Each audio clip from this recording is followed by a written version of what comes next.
Heyo everybody, Haku here with HaQ&A number 74, where I discuss I discuss topics from your comments, yeah. So, either way, I got warmed up for this by recording the One Piece anime review before this, and I'm hoping this will be up Sunday night after that, but I know it always takes a while to edit, render, and upload a video so long.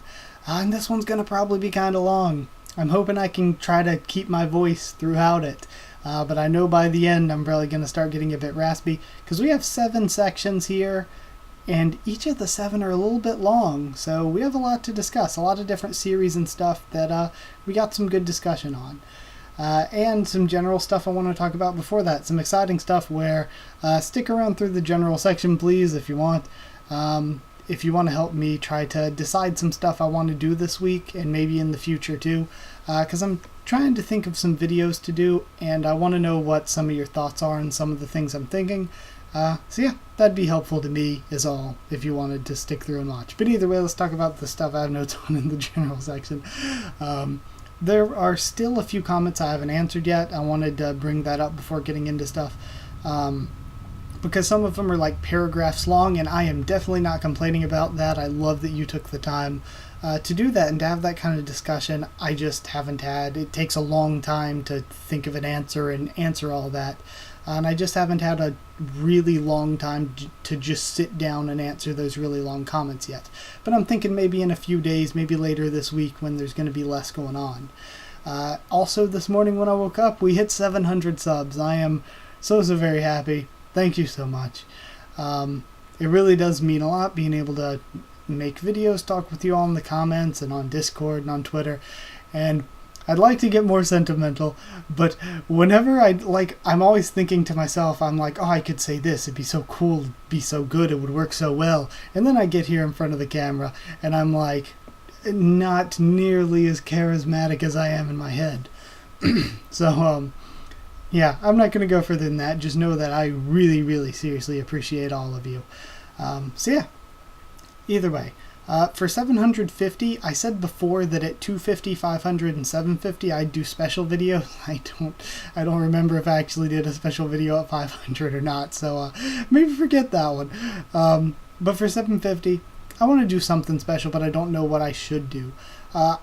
2 years ago, I did a video talking about every anime I'd ever seen from least favorite to most favorite, and now I've seen way too many that would kind of be too hard to do. That would take like hours to go through all of them and discuss them. So maybe like a top 10, top 15 anime, I think that'd be good, and it'd be way different than the last video because 2017 was an insane year for anime, and I watched probably as much in that 1 year as I did, almost as much as I did for my entire lifetime before that, because before doing YouTube I really didn't watch all that much.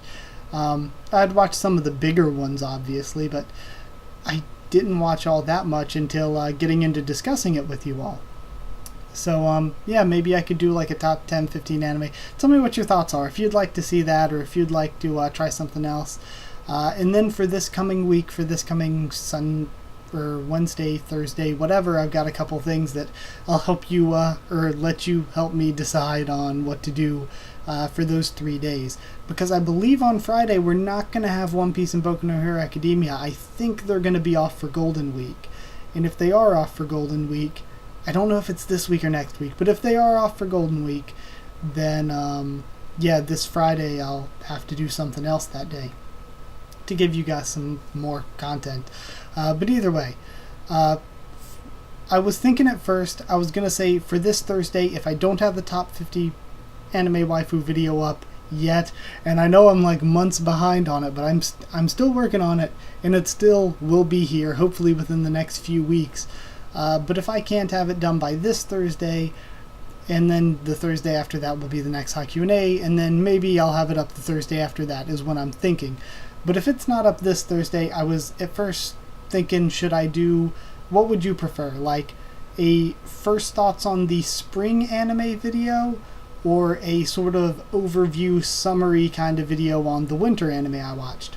Like I could just discuss all 18, I watched 18 last season. All 18 I watched, I could discuss them from maybe least favorite to most favorite, maybe make it kind of like a list too, but it's more just a discussion and summary of each of them. I'll try to be somewhat spoiler free, just so you can get an idea if you wanted to watch any of those, or we could have some sort of discussion or commentary on those ones that you did watch and you wanted me to cover but I didn't actually review. So we can talk about all 18 of them, or we could do a video where I'm watching 16 new shows plus 2 continuing from last season, where I could talk about all 18 of those. But now, since I think Friday might be free because of Golden Week, I could do one Thursday, one Friday. What do you think of that? And B, which one would you want first? Which one would you want Thursday? Which one Friday? So we could do both of those for Golden Week, kind of like a special thing. Of course, I am behind. There are like 2 or 3 shows I haven't finished up yet from last season, and this season I've barely watched anything, but I feel like taking a couple hours to marathon and catch up to everything would be a lot less time consuming than the time it would take me to, say, finish the top 50 waifu video, because I don't want to rush that, and there's still a bunch of work left to do for it to make it look good. And also, if I do those videos, I was thinking I would just put like a picture of it up as a title card between each discussion. Like I'd put the title card up, discuss that show, put the next one up, whatever. Would you rather have it that way, or would you rather have it like I just did the Magical Girl Raising Project top character video, where I'm talking about it and there's the picture up in the corner? I could do it that way too if you prefer it that way instead, so that you'll have what I'm discussing up in the corner at all times. At least a picture of it, not a full video playing or anything. So yeah, whichever of those you'd prefer, if it makes any difference to you, just suggestions are always good, because it helps me improve the content and makes it more of what you want to see. And then for Wednesday, we've got the read-through this week and a read-through again next week. I was wondering, do you want B-Stars again this week, or do you want something else and then B-Stars the week after this one? So yeah, just let me know if you want something different for Wednesday. But there are a few that are on my list of suggestions that either already have anime or the anime is coming out soon. So would you rather me read the manga first, or do you want me to watch the anime first? Like, ones I have written down that I know for sure are Gakko Garashi, Sekai Seifuku, and Isekai Mao Toshokan Shoujo Dore Majutsu. So yeah, any of those that either already have anime or anime coming, would you rather me watch the anime first and talk about that, or would you actually want me to do the read-through videos? And I've got a list. This isn't everything. I think, like, what is it, National High School Quiz or something isn't up here, and there are a few that some of you have suggested to me that aren't up here, but here's a list of some of the possible ones that we could try to start a read-through of if we didn't do B-Stars again this week. We have Shinkaigyo no Anko-san, Muranase Shiton Gakuen, Kumika no Mikaku, Kochu Reto, Promise Neverland, Gakko Garashi, like I said, Dumbbell 9 Kilo Motoru. That one I'm really excited for. I do want to read that one a lot. Dead Demons, Dead Destruction, Sekai Seifuku I already said, Isekai Mao already said, Kumo desu ka Nanika. I keep seeing, I think it's Andrea that keeps posting about that on Twitter, and I really, really want to read it. I think it's a light novel. So we could start that. We could start the Marhen Maten light novels. Butterfly Storage just ended, and I want to check it out. Louis the Rune Soldier I just heard about recently and want to check out. Saotome Girl, Hitakakusu, Jahi-sama Won't Be Discouraged, and there was this one I wrote down because I saw it and it looked cool, but I don't think there's a translation of it yet. I think it was called Witches in 7th Base, but it was Japanese, so I couldn't really totally tell. So any of those that you want me to try to check out this week instead of B-Stars, I could, just to talk about read-throughs for a bit. But yeah, that's it for the whole help me decide what to do stuff. And there is one general comment, or comment I put in the general section. It kind of had to do with the translation of Musuko ga Kawaikute Shikitaganai Mazuku no Hahaoya. Man, I remember that all off the top of my head. But I got a comment that answered my question about what happened to the translation, why weren't the past few months' chapters translated. For any of you following along with my read-throughs of that, it'll probably be helpful. but they have bakuru in what is it? And that's katakana, isn't it? Yeah, bakuru in katakana, and then their actual name BAKL346. So bakuru says, I have the answer to your question. Rakuen Translations, the translators of this manga, didn't have any translator to translate the manga. Maybe they didn't have enough translators because they were translating other manga also. Hashtag Mary the best demon waifu. Mary is the best demon waifu. So again, thank you to them for the comment because it explained things for me, and I'm just passing on that information to you if you're keeping up with the series and keeping up with my read-throughs of it, just to keep you updated on what's going on with it. And whenever it is picked up and whenever the rest is translated, I'll do another read-through video on it as planned. So yeah, just bringing that up before we get into our 7 series sections. So yeah, thank you for watching that part and sticking through it if you did. And let's get started on the first section. First section. Jeez, losing my voice already. First up, we have The Walking Dead comics. And we have one comment here from Mr. Puppet Master, who said, "You just earned a new sub. Seeing you love The Walking Dead and My Hero Academia or Boku no Hero Academia." Yes, both of them very good. That I feel I have a lot to catch up, which I'm excited for. Nice touch on the live reaction of the comic reading, and nope, Stephanie was white in her first appearance. I still want an answer on what the hell was with the change of her skin. I'm not saying it's bad. I'm saying is it an error or what? And see, that's the way I was when I was reading. But either way, thank you so much. Like, even though the Walking Dead comics are a little bit different from the anime and manga stuff, I love being able to talk about them because they're really, really good. And I really enjoy them. And thank you for confirming that she was white in her first appearance, because I was like, I didn't know if I was crazy or what, but I swore when we first saw her, she wasn't black, because I was like, oh, she looks exactly like Velma from Scooby-Doo. And then we saw her the second time, and I'm like, well, now she looks like Velma from Scooby-Doo except black. So, like, again, it's not a thing where it's any problem. I was just, like you, very confused. I was like, wait, I was just confused. I was like, am I crazy? Or does she look different than she did before? And it reminds me of the situation where Taylor, where I was confused for a while before somebody explained it to me, is I was reading one issue and there was this, I think it was, yeah, there was this black guy at the kingdom named Taylor. And then later on I was reading and there was a white guy at the kingdom named Taylor, so I was like, okay, it's just two guys both named Taylor, and one is black and one is white. But then later on, the white Taylor showed up again and they called him Brian, and I don't know if it was a mistake or Kirkman decided we can't have two people with the same name, so we need to change it. But either way, it was explained to me that Taylor and Brian are the same guy, and they just changed the white Taylor's name to Brian later on. So yeah, that confused me a lot at first, where I was like, are there two Taylors? Why is one Taylor now Brian? So yeah, that messed with me a little bit. So it was just another situation like that where there is some confusion. So I guess with Stephanie, it could either be one of two things. It could either be that Kirkman saw her show up in the release of however many months ago it was, 2 or 3. He saw her there and was like, you know, maybe the character design would be better if she were black. That makes sense. Or it could be another thing where he always intended it to be a black character, but then he saw her the first time. He wasn't really that maybe descriptive enough with, what is it, Adlard, who does the artwork? Sorry, I'm not good with names of who all's there with the production. Maybe he just drew the design, and Kirkman was like, I wasn't specific enough or anything. So, or maybe he just wanted to change it to have some more variety so that it wasn't all mostly just a bunch of white guys and then one girl living at the Commonwealth, other than Elodie, of course, who is important to the story, being Michonne's daughter, and Mercer, who, just throwing this in even though it's unrelated to the whole comics thing, I can't tell if Mercer's supposed to be the bad guy yet, or I'm kind of hoping that there is no real bad guy, because it would kind of suck if Mercer's the bad guy, because I kind of feel like he's not totally in the wrong here.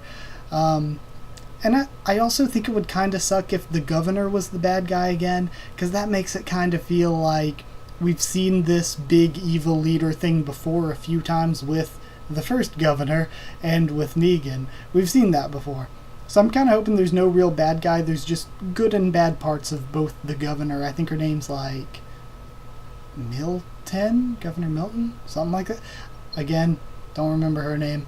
I didn't when I did the live reaction and review this month. But yeah, I hope there's no real good or bad technically. It's just there is some good and bad both with her. She's not a perfect person. And same with Mercer. He's not perfect or anything, but he's not evil. So I think that would be the best way to write this, and to have everybody just come to some sort of agreement, because we've seen the whole big war or big trying to take down this large community thing before. Not saying something we've seen before is terrible, just saying that maybe we could do something different here. We could set a new precedent. But either way, that's it for this HaQ&A's discussion on the Walking Dead comics, and thank you, Mr. Puppet Master, for the comment. Alright, next up we have a Boku no Hero Academia section, right after it was just mentioned in the Walking Dead section.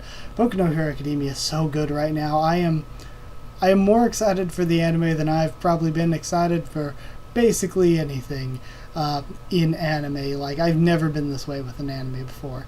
But either way, let's get into this.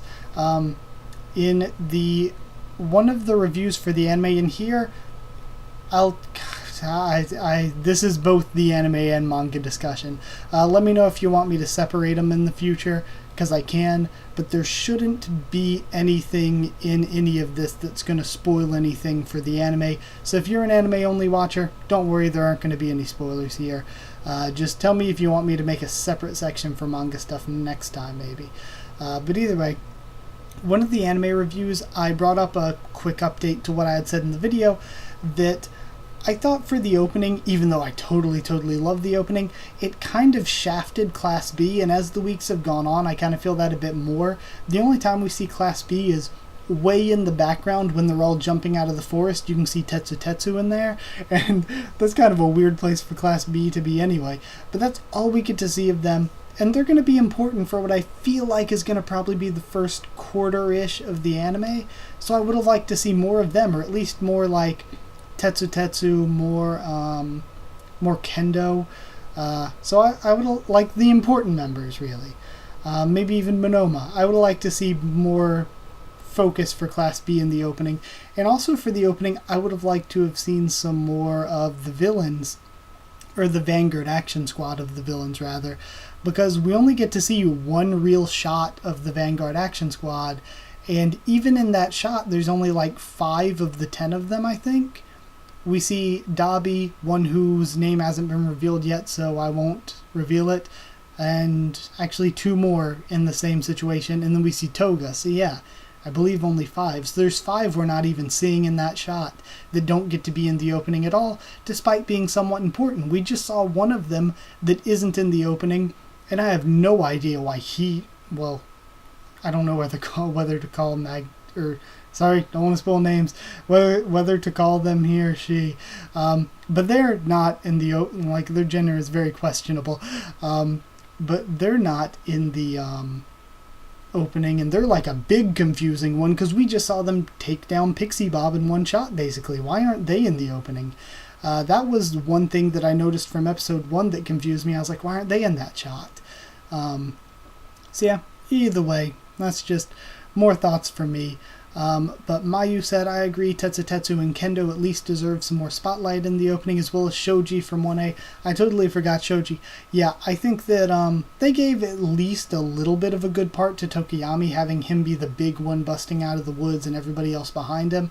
But I think Shoji too should have got more screen time, or any screen time really there. Mostly those two. I guess a little bit more screen time, me knowing what's coming. I think a little bit more screen time for Momo would have been good, and maybe even Aoyama. But yeah, especially like Momo, Shoji, Tokiyami, I feel like some of them should have got more screen time. I feel like in general there should have been more screen time for the stuff that we're actually seeing right now, the training camp stuff. Because like I said, for the first half of the season that the opening is for, it's probably going to cover at least half, maybe more. again, I don't want to spoil anything, but I think it'll probably cover at least half, if not more, so I think we should have got more of the training camp stuff in the actual opening. I still think it's amazing. It's kind of a small issue. Just bringing up, I would have liked to have seen more of that stuff, but I do love the emphasis on the heroes and villains being juxtaposed and seeing a lot more of the pro-villains being involved. So yeah, it's a small issue, but it's there. Seek210 said the episode was really good, and I think this was last week's episode he's talking about, episode 2. The episode was really good. It was a nice start to the training camp. I also like Pixie Bob and how she says she's forever 18 and the whole interaction she had, specifically with Midoriya. It was good to see all the villains again and see what is next in their agenda. I agree. The anime has made Pixie Bob super, super cute, and like I said, just generally for the anime, I have been so hyped. I've been watching a ton of other people's videos on it, and I don't think I've ever been that involved with an airing anime. Even my favorite one ever, Little Witch Academia, where I was watching some live reactions and reviews and stuff, and I have for a few other shows like Kimono Friends I did as well, but I don't think I've ever been as into a show as I am with Boku no Hero Academia. I don't think I've ever been this into a show before. And now, lastly, I wanted to bring up one of my own comments, something I was saying to clarify what I was talking about in this week's manga live reaction. So I guess if you want to skip ahead to the next section, if you don't read the manga, it's fine. But in this, there's not really anything that's going to be very spoilery. It's just about my guesses on the character's age. And I said that in the live reaction, I thought that Gentle maybe wasn't that old. He just looked and dressed kind of like an old guy because he has gray hair. And he has the sort of posh appearance. Maybe that just makes him look old even if he's not really old. And he might not actually be that much older than La Brava, who seems like maybe college age maybe. But Gentle has to be over 28. He's definitely not younger than 28, but I don't think he's that much older than 28. And my evidence for this would be, he said that that flashback we saw where he was 22 years old, we saw that he was 22 years old, and then in the transition coming back, he says that 6 years after that, he was known as the villain of the media world, or whatever his title, whatever is. So if 6 years after that he was the villain of the media world, I don't think he would have held that title for very long, or else he'd be more sort of like cult famous than he is. So I think that's why he's not much older than 28. That would be my guess for Gentle's age. So yeah, that's it for the Boku no Hero Academia section this time around. Next up, we have a section on Manmusu, and Nikos says that it appears we will get another Polt chapter, and I'm very happy for that. It'll be great, because Polt is one of my favorite characters. I don't remember where I put her on my favorite character list. I think she was like number 2. She was extremely high up there. Polt is awesome. So it'll be great. I hope we get more side characters to play a part 2, because it's always great, and I always enjoy seeing more of Draco and Lilith and Key, my favorite. I always like seeing the side characters get more screen time, and I think it would be good to get development for the newer characters, because we were introduced to characters like Kira, Kino, Kyuri, and the Bloodsucker trio, but other than being introduced to them, we haven't actually seen much of them past that, so it'd be good for this to be the first arc for us to get them back in there, and just have them get more storyline experience with us as viewers, or readers rather.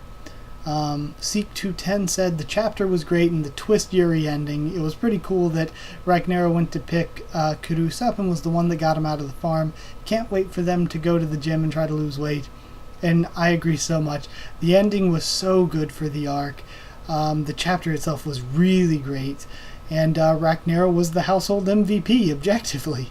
And I think a gym storyline, or at least another gym storyline, that's going to revolve around them actually losing weight is incredible. I've already brought up how it's like, because before they weren't like visually chubby or anything, but I feel like it's one of those things where Okiyato saw Elf Sama Yasuraranai and it building its popularity and was like, oh man, like chubby monster girls, that's where it's at nowadays, that's what I need to get on. So I think that that could be an explanation. I think we could get references to Elf Zombie Yasirara and I that I will be watching for. I'm going to be like so excited for that. And knowing how good Elf Zombie Yasirara and I is, I think that it shows that that kind of setting can be really good and really funny. And I think that Manmusu might be able to replicate that. It gives me high hopes for the arc. But yeah, that's it for this Manmusu section. And now we have a Magical Girl Raising Project, or Mao Shoujo Weeksei Keikaku section, and it looks like we've just got one comment here. D-Man, the anime fan, says, one of my favorite scenes in the anime, it made me fall in love with Hardcore Alice. It was at that moment that Calamity Mary knew she fucked up. Now that you finished episodes, it's time for #limited chill. It has the most ruthless villains in the series, in my opinion. Can't wait till you meet her. It has, yeah, I guess one of the most ruthless villains in the series, in my opinion. Can't wait till you meet her. I am so excited.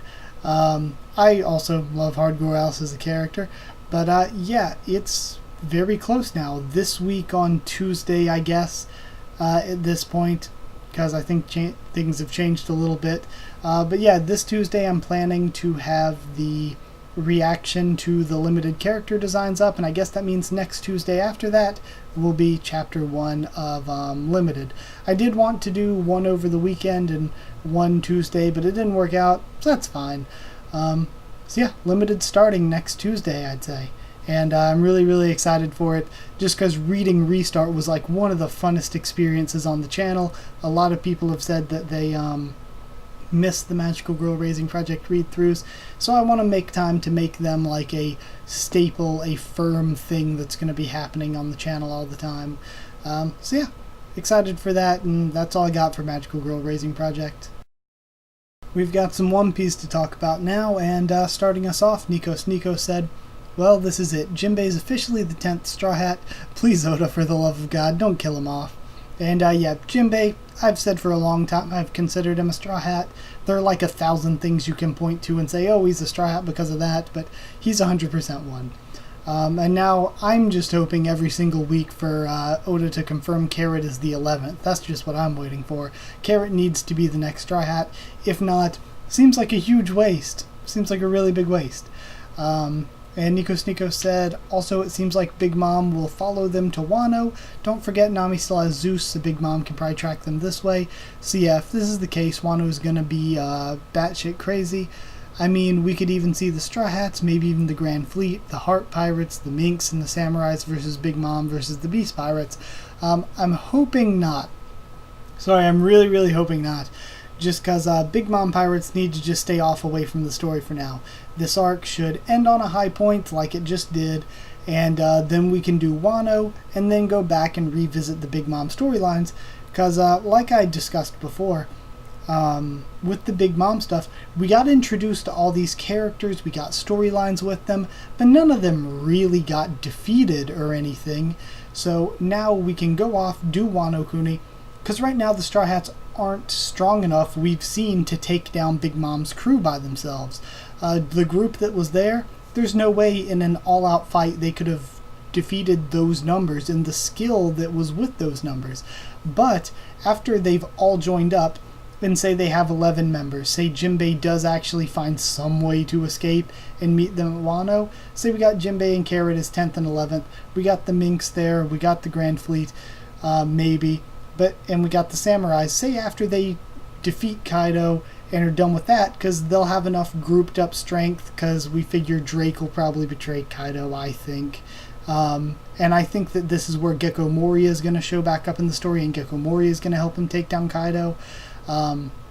Just a theory of mine that, I mean, Gecko Moria said that way back when we first met him, he had this big grudge against Kaido, and the whole reason he was raising up his zombie crew on Thriller Bark was so that he would have this zombie crew to go and take down Kaido, because they couldn't die, they're zombies, and his original crew was killed by Kaido, so he has this grudge against him. I think he'll show back up in the series, and this is where we'll see him again. So once Luffy, with all those allies all grouped back up together and united, takes down Kaido, then they'll be strong enough to go and defeat Big Mom, next. Or maybe there'll be Reverie and then they'll go back and take down Big Mom. Maybe not at Whole Cake, maybe at a different location. Maybe Big Mom comes to them. But either way, I think we're not going to see the Big Mom pirates again until after Wano. White Bear Beppo said, production issues tend to fall on the director of the episode. It's the name of the game. Some episodes will have great directors or animators, and other times we'll get poorly directed episodes, such as this one. Could be generally a production delay issue. My bets for why last episode was kind of rough, and the episode before that was kind of rough. What I would bet on is that Dragon Ball Super just ended, and that's been a weekly thing for them that they've had people working on every single week. And now that that's ended, now that they're starting other shows like Gegege no Kitaro, which I'm really, really liking, I say go check that out, everyone. But now that we've ended Dragon Ball Super, we're starting Gegege no Kitaro, stuff like that. Speaking of Toei as we, but now that that's happening, Toei in general is probably kind of chaotic because they need to figure out, okay, where are they sending the people and the money that was the people that were working on Dragon Ball Super, the money that was going into Dragon Ball Super, where are they going to reallocate them?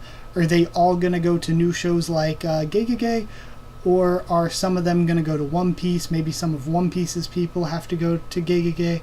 What are they going to do to make the new shows a success now that the old shows have ended? So I think it's probably a bit chaotic right now, figuring out where all the budget and staff are going to go from those old shows and how the new shows are what they're going to need to run smoothly. So a lot of the attention there is probably not on One Piece at the moment, because One Piece is just a continuous moneymaker for them. So that's where I would put my bets on, is just Toei in general is probably a bit chaotic because of the transition. Seek210 says, I didn't expect to actually end up caring about Brûlée, and it was nice to see some of her and also more of Katakuri's past. The chapter was great, and it was good to see the end of Whole Cake Island, the end of the Whole Cake Island arc. I really want to see Wano, and maybe the next arc is the Reverie. I do wonder since Morgan was there, if the Straw Hats are going to get new bounties, and also the news of what they did at Whole Cake is going to spread. I really like getting to see Brûlée and Katakuri's past. That makes me like them a whole hell of a lot more. And there was just the aspect of me not expecting it whatsoever. And I think we'll get straight into Wano Kuni next. I think maybe the Reverie could be after Wano Kuni. I'm not sure though. I think what we'll see is we might jump around and see like what Nekomamushi's doing trying to get Marco. Maybe something like that. We might jump around a little. And generally do what we do after every arc. After every arc we jump around. We might see more of everybody that's going to the Reverie. We might see a check-in on their journeys of how they're getting to the Reverie. Maybe we actually see them all getting to the Reverie, but we don't get to see what actually happens there until after the arc. Or until after the Wano arc. But between each arcs, we always jump around and see what a bunch of different characters throughout the world are doing, and we build the world up some. So I think we're going to get that, then we're going to get Wano, and then maybe the Reveries after that. Let's see, anything else? Oh yeah, bringing up the bounties. Yeah, I think the Straw Hats are going to get new bounties because Morgan's was there. And things were kind of public among the islands. I don't think it's just going to stay there. I think the news is going to spread. Maybe not that they defeated Big Mom, but at least that they entered her territory and raised hell. So I think that there's going to be some new bounties. At least I would expect it and I would hope it. And this could be another way to do like we did with Sanji and in Dressrosa, where we got bounties after Dressrosa, and then Sanji's was different, and because of that we could tell something happened. Maybe they get new bounties after Whole Cake, and they see that like Zoro's has taken a huge bump up or something, or maybe Frankie's or Robin's has taken a huge bump up, and they're like, oh my god, what have they been doing on Wano while we've been away? I just thought of something hilarious that's 100% not going to happen. Zoro has like a 2 billion bounty or something. Like, what the hell? And they're like, oh, we already beat Kaido while you were gone, off screen. That would be the biggest Oda troll. But yeah, either way, that's it for One Piece. No idea what I would predict the bounties to be. They'd have to be generally a lot higher, though, to cause hell in a Yonko's territory. and to take on Big Mom pirates. But either way, we'll see how things go. That's it for One Piece. Thank you for your comments. Now then, next we have an Elf Sama Yasuraranai section, and Martin McMurray said, Sanaue has a fear of reptiles. I wonder what if a Naga-themed girl will appear? If so, then Naue will get a heart attack. That's funny, but we just got a reptile girl with Gonda, so I've been saying for a while I wanted one. I wanted a reptile girl of some kind, so we've got that now, so I don't think we'll get a Naga-themed girl soon, at least not anytime soon. What I think I'd like next, maybe a Minotaur would be cool. I mean, there are lots of lewd possibilities there, even though Elfsan isn't really... It focuses even more on the comedy than Monmusu does, and even less on the ecchi than Monmusu does. So it wouldn't be that lewd, but I think maybe a Minotaur would be cool, or an insect type. I love insect types. And I've been saying I wanted some kind of like paranormal type, like a ghost or something, but we just got Honeda, and Honeda is kind of similar to that, so I guess we don't need that now. So yeah, maybe an insect type or a Minotaur would be my, not just guess, but what I'd like to see next, maybe. And Seek210 said, Naue passing out while standing was hilarious, and true, always the interactions between Kuroeda and Erufuda are the best. In a way, it's like they're best friends. I like Gonda too, and hopefully they'll show more of her next chapter too, and show if her exercise worked out. Yeah, I love the interactions between Erufuda and Kuroeda. They're like the best. But for Gonda, I actually last month, I don't know if anybody remembered, but last month when I first read, I was like, oh, I like her. Gonda's cool. We didn't know her name at that point, but I was like, her design's kind of eh. I didn't really know how I felt totally. I liked her, but I didn't really like her that much. But this month, I completely loved her. I thought she was really, really great. So I hope she shows up a lot more, that like a lot of the other characters do. I hope she shows up about as much as like Mero or Kusahanada. More of them. I feel like the only one we haven't seen show up, we've seen Oku show up, not that much, but at least a couple times. The one we haven't seen shown up a lot is Hobi, but Hobi is kind of worst girl, I think. So it's kind of okay that we haven't seen Hobi that much, I guess. But I like seeing side characters get development and get big parts in the story, so I hope that each girl that we meet gets to show up and have important parts and chapters in the future. So, yeah, we've seen Rika show up a bunch. Maybe if they show up as much as Rika, that'll be cool. And Rika's one of the absolute best, so I'm totally happy with her showing up. Same with Oga. Oga's amazing. It's really hard to pick a favorite girl out of the series between Erufuda, Kuroeda, Oga, and Rika. I would say Erufuda's the best, but we've seen her the most, so it is a little bit unfair. But yeah, I don't know. But yeah, that's it for my our discussion for Elfsan this week. And lastly is the Tower of God section, and I saved this for last because it is mega long, and oh man, I don't know if we're going to be talking for 30 or 40 minutes about Tower of God. This is going to be rough on my voice, but I'm excited. So either way, let's start talking about Tower of God. Lots of things to talk about because we have like 3 weeks worth of comments to get to. But I'm sorry I tried to leave out some things that were kind of answered by future chapters. I mean, I don't really have a reason to answer them, you know. But either way, let's start talking. Seek210 said, I think they're using the Kun siblings as a way to show how strong Dada Zahard is, because he really beat them without much effort. Totally agree, and I like the way he did that. I like the use of the Kun siblings to show Zahard's power before the fight with Bomb, so that the first time we see his power, it isn't just really him being matched by the main character or losing to the main character. It uses this month to develop him in kind of a clever way without it being just overt, hey, we're developing Zahard. Or, yeah, like I said, without just leaving him without development and having the first time we see him really fight, him just be matched or beat by Bomb. So that's really good. Shadow Lugia 18011 says, what are your thoughts on Bomb's usage of the red Thrissa here in the future?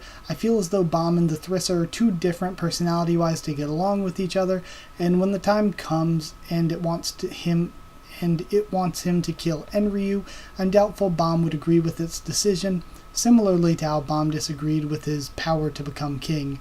I don't really know that it would want him to kill Enryu, but maybe it would want revenge. Yeah, maybe. unless that is something they specifically mentioned in the Floor of Death, which it might be, I just don't remember it. But I think it depends on how much personality the Thrissa has, because Bomb seemed like he had something similar to the Thrissa in him before, that I thought was the container for the thorn, but it was some kind of the scorpion thing in him. So whatever that was, and whatever the blue demon is, might have just absorbed the Thrissa into them. So the Thrissa might not have much personality left. It could just have been absorbed into the scorpion or thorn container or whatever. Or the blue demon could have just merged with it. So we'll have to see how much personality it has to begin with before we speculate more on that. And we actually might get to see that soon, because with the semi-rice pot training going on right now, there's a chance that we'll actually get to see what happened inside of Bomb's internal self, like we did when he did the first rice pot training. We might get to see that again, and we might get some answers there. Shadow Lugia also said, I feel as though more people need to see this video talking about, I think it was actually my theory of what the Grace family was, they said people need to see this video. I've been seeing a lot of anti-FUG posts and comments about the internet, even after all the new information that's been presented. I think it's important to think about how Bomb got outside the tower in the first place. He was definitely underground, but it looks more like Rachel and him were teleported to the first floor, perhaps through some primal form of Shinsu control, and that the underground area was outside the tower completely, not in the outer areas or the testing zones.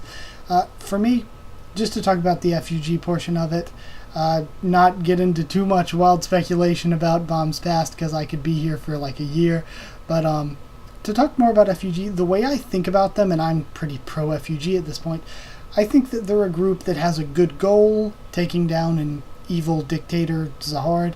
They have a good goal, they have good reasons for what they do, but somewhere along the way they've taken it a little bit too far, like threatening Bomb's friends and stuff like that. I think they have a good goal, but some members, not all members, have maybe taken it a bit too far to achieve that goal. But either way, I'm pretty pro-FUG at this point, just because, like, the 10 families are seriously horrible. Look at Kaiser's backstory, Akraptor's backstory, Reflejo's backstory, the 10, or even Andrassi's backstory, kind of. The 10 families in Zahard's kingdom have been really, really horrible to people. So I'm pretty pro-FUG, just because I'm very anti-10 families Zahard kingdom, whatever. Shadow Lugia 18011 also said, this is a very emotional chapter in my opinion. It covered a lot of ground in the lore as well. I agree that the absorption of Viol shouldn't be a power-up.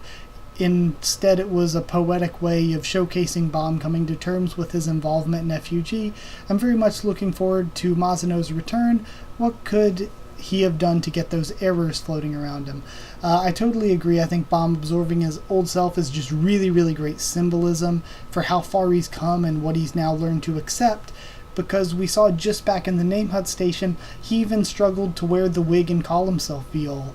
So I think it's cool that this is a good way to show symbolically that he's accepted himself. I think it's good, or I think too that the error signs floating around Mazano are maybe just that he's so strong when it comes to like raw power, raw Shinsu, that maybe the system can't compute all of it. We still don't quite know. Huang said now that he isn't supposed to be there, he isn't supposed to have data, so maybe it's something where he had data there, Zahard deleted it, but there was maybe some kind of backup drive or something making, I don't know, computer analogies or something. Maybe there was some kind of backup drive or something, and Huang was able to restore his data, but it's a little unstable and it's not totally restored to what it should be. So I don't know. It's either a fragmented, restored part of the data, or it could possibly be that he's just so strong that the data can't compute it. Renan said, I really like this week's chapter. Maybe Bomb will be able to lift Rax and other people's curses with the orb's absorption in the future. I remembered you said something long ago that he could have an absorption quality. Maybe Bomb absorbed the Thrissa too. And I'd like to thank you, because that is what made me realize, that really great catch made me realize that, of course, Bomb's quality has to be absorption. That's like my guess, because he absorbs attacks and then learns them. He absorbed the Sworn Enemy into him. He absorbed the Red Thrissa into him. And when we saw the sun in him, and they were like, oh, the sun is your true power, we saw the sun absorbing the blue demon. So I would say that his true power, his quality, I think might be absorption. I think we've gotten a lot of hints throughout the series, and now that we're learning about what qualities are, maybe we can make a guess at to what all those hints were leading toward. So I think that that's really cool, because like Edwan mentioned, absorbing your sworn enemy was something that was really special. Akash Panda said, now that Viol is inside of Bomb, do you think that he'll be able to stop the blue demon from manipulating Bomb? And Viol isn't really inside of Bomb. Viol and Bomb are the same person. The Sworn Enemy was never a real person. So logically it shouldn't be an alternate personality or something. Siu could write it that way, but I don't think it should be written that way, because the Sworn Enemy was just data made by Bomb. It was never really a real thing. Viol and Bomb are the same person. It was just, again, a clever metaphor, a good way of personifying Bomb's inner thoughts so that we as viewers could see him struggle with them physically. Next is JGG, and this is a long comment that I've split into 3 parts to make it easier to discuss. First part, he said, young Mazano, wow, they said, young Mazano, wow, especially with the previous comment of lol, it makes total sense that Yurik appears. Just think about it. Yurik has gone up the tower in approximately half a century and is among the top 5 most powerful rankers in the tower. Did Mazano have friends? Gustang said he only has pity on Yurik and he calls him a shark in a fish tank that associates with lesser beings. So in this sense, it's very interesting to see how a young Mazano, who apparently went wild on the Hell Train and is extremely powerful with no peers at the moment, would meet up with Bomb, who will be in the same situation very soon because of his tremendous power. The words that Mazano told Bomb to keep true to himself and do what he thinks is best might have deeper meaning to Mazano. Mystery Playboy, It's really exciting to think about it that way, like a young and immature Mazano that really hasn't come to grips with everything yet, that's finally gonna meet somebody that is like himself, that is stronger than everyone around them. Even though Bomb is not really necessarily a strong raw power type like what I see Mazano as. I see Bomb as more of a really a controlled and skillful type with more control and skill with Shinsu than a normal person should have because he's an irregular, whereas I do see Mazano as more of just a more power than one should have type. But it'll be cool seeing those similarities between them and how their interactions could go, being a young Mazano that hasn't learned what he learned from climbing the tower yet. And at this point, we can guess that he probably hasn't met Baek Ryung, who we know was a really big influence on Mazano yet. And if he hasn't met Baek Ryung and really thought about what he wanted to do with climbing the tower and escaping it as much yet, we can assume that this really is still a very immature version of Yurik. The second part, they said, 2 questions pop into my head. First, what was Mazano waiting for by asking Huang if he was ready? Secondly, what changed that an inactive powerhouse would come into play now? For me, I think that Huang could be betraying Zahard and working with Mazano. We don't know what reason it is yet. I guess that maybe it would make sense, since Mazano shouldn't like Zahard. He really hasn't been able to test himself against Zahard in the real world, I guess similar to Masheni in that way. So even young Mazano should kind of not like Zahard very much. And also, he could want to escape, just like the real Mazano wants to escape outside in the tower. So his reasons could be as simple as he wants to test his strength against Zahard, or as deep as he wants to escape into the real world like Huang wants to be a human. Then lastly, they said, what about Mazano's sworn enemy? What could it possibly be? Do we see a shadow of Bomb's father when Zahard's sworn enemy appears? Does V still exist on the hidden floor in a younger data version? Why is Kuhn's dad so quiet about V's heritage and seems to emphasize more on the past of Zahard. Put it in the HaQ&A. I don't know what the air size totally mean. I already talked about that.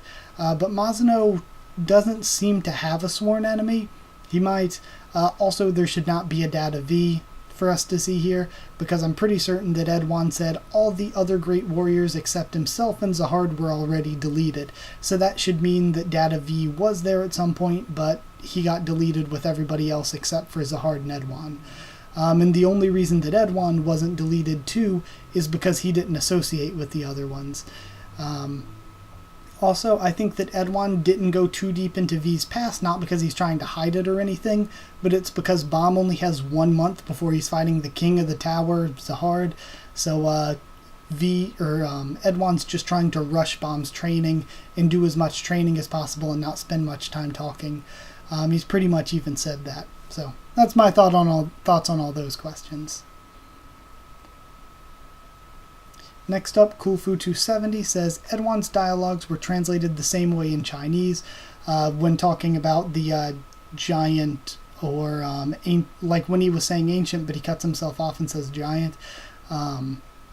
Let's see, translated the same way in Chinese, so he's hiding something, and they use the word giant in Chinese as well, so I don't think that part was wrong. Speaking of mistranslation, I think durability being Bomb's weakness is one.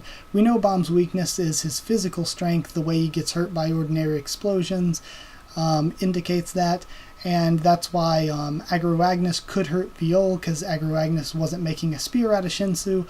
Instead, he enhanced a physical spear with Ice Shinsu. Saying that Viol's weakness is durability sounds like he couldn't last long in a fight. Thank you for the info on the translation. That really, really does help a lot because it helps confirm stuff. But I agree about using durability, because durability, it works, because it's like durability is how many hits you can take, how much physical punishment you can take. I think what you're thinking of with him not sounding like he could last long, that'd be more like endurance. So endurance would be more like not lasting long in a fight, but I think durability works. Lord of Dragons 555 said, how do you think Bomb will win this fight? I think he'll use his new powers, and I think he'll still not be able to beat Zahard. He'll either stand kind of equally with him, or he will not be as strong, but he'll be able to hold himself in a fight, even though he's not as strong. And then before it ends, before he either beats Zahard or Zahard beats him, for whatever, like either Zahard's about to beat him or he's going to find some way to beat Zahard, but either way it'll get interrupted by whatever Huang's group is planning with the Mirror Shard. They'll come in there at some point, try to sneak attack Zahard with the Mirror Shard to delete him, but of course that plan probably won't work either, because best laid plans of mice and men oft go awry.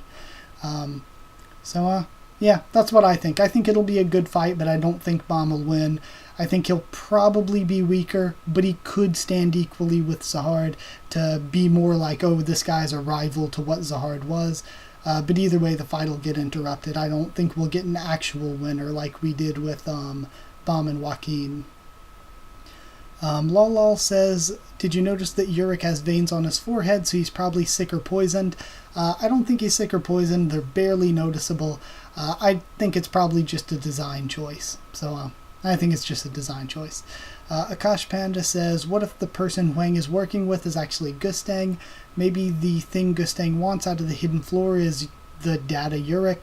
Maybe Gustang had a plot against Zahard which required Yurik's help, but the real Yurik wouldn't do it, so now Gustang wants to use data Yurik out of the hidden floor for whatever his plan is. That actually is a really cool theory and actually makes a lot of sense. It could be data Yurik. I was thinking maybe it was, what was my prediction at the beginning of the arc? I was thinking it was maybe data N, but maybe it is data Yurik. That could make a lot of sense, and we could even find out, I'm pretty sure that Huang said Zahard was his creator, but we could actually find out, since Gustang is more the sciencey workshop guy, Gustang might actually be Huang's original creator, not Zahard. So it could be one of those things where, like, early in Volume 1 and stuff, characters used to lie all the time, and information would be wrong, but it would make sense because the characters were lying to cover for themselves and stuff. This could be something that was like early Tower of God. We could have Huang lying, so what we think is true isn't really true. And it's not just simple information being spoon-fed to us. Sometimes it's a lie to keep us as readers on guard. Next up, Shadow Lugia said, I'm wondering what happened inside the rice pot. In the past, we've seen what Bomb goes through when he learned from the God of Guardians, and I'm really looking forward to the results of Edouard's training. I disagree with you on the time skip this chapter, though. I don't think it was poorly done. I just think that the 1 month later we will fight and the 1 month later were too close together each time. I don't think so with the time skip, because I think with the time skip this time, we found out weeks and weeks ago that we were going to be training. We've had 10 chapters at least since we found that out. And in those 10 chapters, we've learned about qualities, what they are and stuff. We've gotten training that happened. We've seen Zahard versus Machete. We've seen the Sworn Enemy fights. And now we're getting more rice pot trainings. And that's not even... Those are just bullet points. That's not even like the subplots and the nuances that are important to add, like Edouard's development, Machete's dream, Irure's path and what's going on, like what her uncle wanted for her, Mazano and Huang working together. We got to learn a little bit more about Bomb's past and now see more of who he is as a person, accepting a sworn enemy. We learned that the native ones exist and got a little bit of story behind them. So we got a ton since we were like, we're going to fight a month later. We've got a ton of content since then. So I think that them last chapter saying, okay, now a month has passed, now we're getting ready to fight, we're 1 day away, I think that's perfectly good, because we've got 10 chapters of this. And we actually have something to compare it to, because last time we got the same exact thing with, okay, a month we'll be fighting Joaquin, and we got the 1 month arc. That time it was only 6 chapters long, and all we got in those 6 chapters that I remember is Yuri showing up, Bomb's teammates like Kun and Wangnan and all them starting to finally meet back up on the train, and Bomb with Sachi talking and then finding the rice pot. And that time, I don't believe we actually got to see any of the actual rice pot training. We just time skipped and we went back and saw what happened at the rice pot later on, in both flashbacks and in Bomb returning there. So I actually think we got like at least twice as much content as last time. So I think that the 1 month later we're going to fight, and the 1 month later, we've had tons of time since then, and I bet some people could even argue it was drawn out, but I think we've gotten so much good content that I wouldn't even argue it's been drawn out. And then last up, Coolfu270 said, was there something I missed in the last comment actually? Nah, I don't think there's anything else that I could really discuss there. But yeah, I agree. I like the Edouard's training and all, and I want to see what the results are. The last comment this time, Coolfu270 says, I feel like the whole Hidden Floor arc is foreshadowing something, because on the Hidden Floor, we have 3 big breeders under Zahard. One's artificially created and wants to be human, and Zahard let the 10 family heads commit suicide on the Hidden Floor. And then on the outside, Zahard has 3 lords under him. One of the lords is an artificial life form created by the workshop, and Zahard drifted apart from the 10 family heads, as was hinted in Arlen's pocket that she was surprised and stuff that the other family heads even agreed with Zahard when they had their little civil war or whatever. They said I didn't want to bring this up because I feel like it's leading to a dozen of crackpot theories, but no, I think that's really, really good. I think CU, again, could be using it as symbolism like he used the Sworn Enemy as symbolism for Bomb accepting himself. He could be using the Hidden Floor as a microcosm, as an example of what the real world outside in the tower is like. It's like, even in the simulated world with a different young Zahard, things still ended up basically the same. He still ended up drifting away from the 10 family heads. He still ended up with the 3 under him. It could be just, again, CU using the Hidden Floor as an example of what the tower outside is like. So yeah, really, really cool catch. I didn't even think about it that way. Really awesome. And again, those were a lot of really amazing comments for Tower of God. I kept this down to a little over 20 minutes because I'm trying to get it up tonight, but I'm also trying to not have my computer die on me and lose all the footage. So either way, I really, really enjoyed talking about all of Tower of God and all the other things with you. So I'm going to end the video. Thank you so much for watching, and I have to really go pee too at this point. I've been talking for like well over an hour. Either way, like if you did like the video, comment down there and tell me what you thought of everything here. Anything you want me to talk about in the next HaQ&A, I guess? Oh yeah, especially suggestions for what I said for the in the general section at the beginning. That would help me out a ton. So like, comment, subscribe for more of everything here, much more on the channel. Follow on Twitter if you want. I can try to keep you updated there and stuff with the channel. And if you want to link to our Discord server to talk with me or more of us there, then just ask and I can give you one. That's it. Thank you once again for watching, and I'll see you all next time.